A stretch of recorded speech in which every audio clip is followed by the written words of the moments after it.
Assalamualaikum warahmatullahi wabarakatuh. Tabikun. Perkenalkan, nama saya Amalia Nurfadila, NPM 1913053001. Saya berasal dari semester 4D PGSD Universitas Lampung. Di sini saya akan memaparkan suatu video pembelajaran mengenai pendidikan inklusi. Baiklah, tetap stay ya teman-teman, simak video selanjutnya.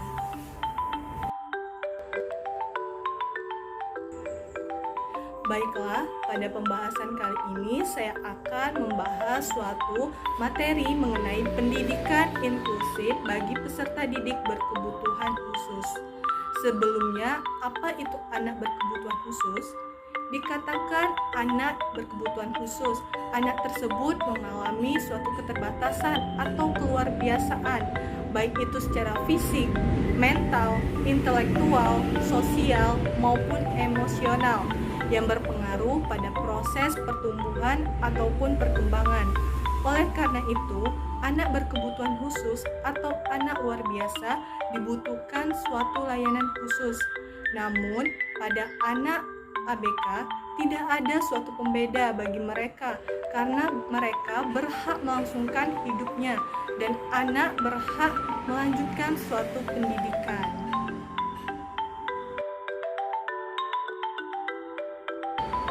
Baiklah teman-teman, mengenai suatu pendidikan bagi anak berkebutuhan khusus. Anak yang berkebutuhan khusus tetap berhak melanjutkan suatu pendidikan. Mereka bisa belajar dan mengembangkan suatu potensi yang dimilikinya.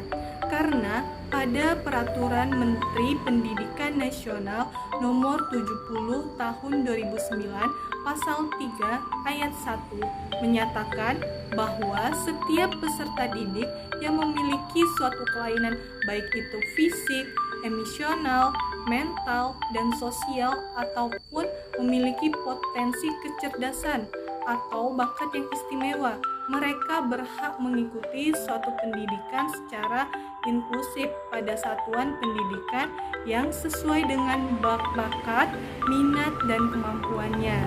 Jadi, suatu anak berkebutuhan khusus tidak ada suatu pembeda. Mereka berhak melakukan pendidikan seperti bagaimana anak pada umumnya.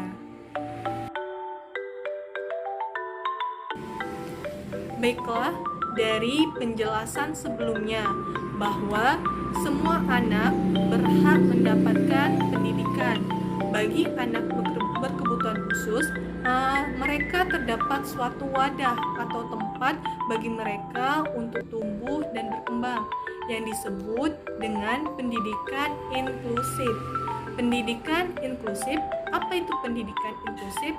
Nah, pendidikan inklusif ini merupakan sistem layanan pendidikan yang mensyaratkan anak berkebutuhan khusus belajar di sekolah terdekat, di dalam kelas umumnya bersama teman seusianya. Adanya penyelenggaraan inklusif berarti menciptakan sebuah lingkungan agar peserta didik berkebutuhan khusus dapat belajar, bermain, berinteraksi dengan anak sebayanya ataupun dengan masyarakat di luar sana.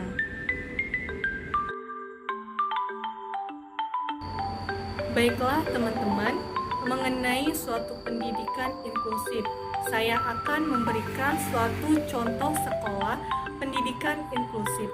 Berikut adalah contoh gambarnya. Silakan kalian memperhatikan gambar di samping ini.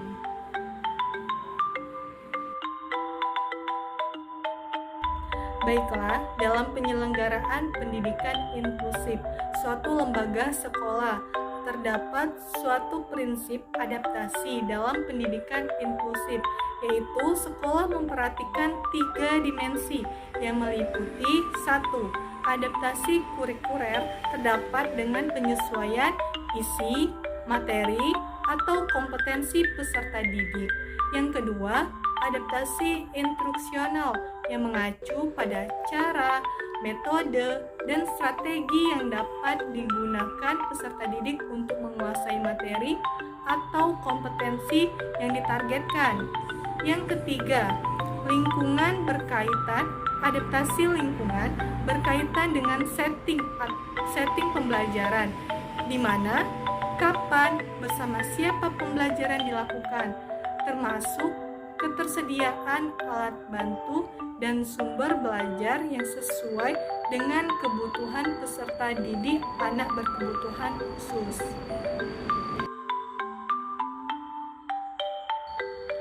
Pada pendidikan inklusif, adaptasi lainnya yang dilakukan guru adalah dengan melakukan penyederhanaan kompetensi yang ditargetkan.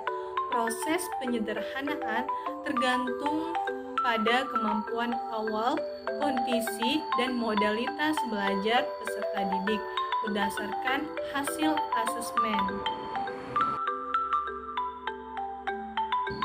Dengan demikian, sekolah penyelenggaraan pendidikan inklusif harus dapat fleksibel dan inovatif, kemudian memastikan perkembangan kebijakan sekolah inklusif, kemudian membuat penyesuaian kurikulum seperti membuat perencanaan seluruh kelas, menggunakan alternatif metode pengajaran, tujuan pengajaran yang terbuka dan jelas, dan menggunakan teknologi yang tepat, serta membuat persiapan terlebih dahulu. Kemudian, terdapat adaptasi kurikulum dengan memastikan kemudahan lingkungan fisik dan mengembangkan lingkungan sekolah yang mendukung. Dan penyelenggaraan pendidikan inklusif juga harus dapat mengembangkan kerjasama dengan bekerjasama dengan tim. Baiklah, itu saja pemaparan materi mengenai pendidikan inklusif peserta didik anak berkebutuhan khusus, di mana kita telah menjelaskan apa itu anak berkebutuhan khusus, apa itu pendidikan inklusif, dan bagaimana penyelenggaraan pendidikan inklusif pada suatu lembaga, yaitu sekolah dasar.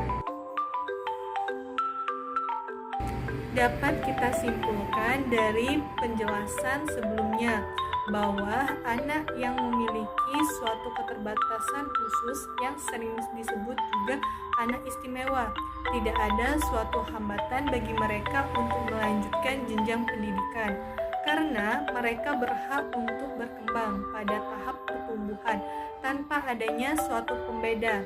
Mereka mendapatkan suatu layanan sesuai dengan kebutuhan.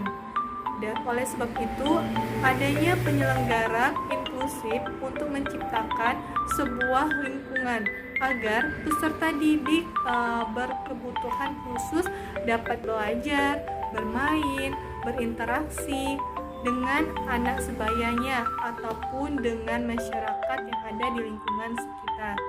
Itu saja penjelasan dari saya. Semoga materi-materi yang disampaikan bisa bermanfaat. Saya akhiri. Wassalamualaikum warahmatullahi wabarakatuh.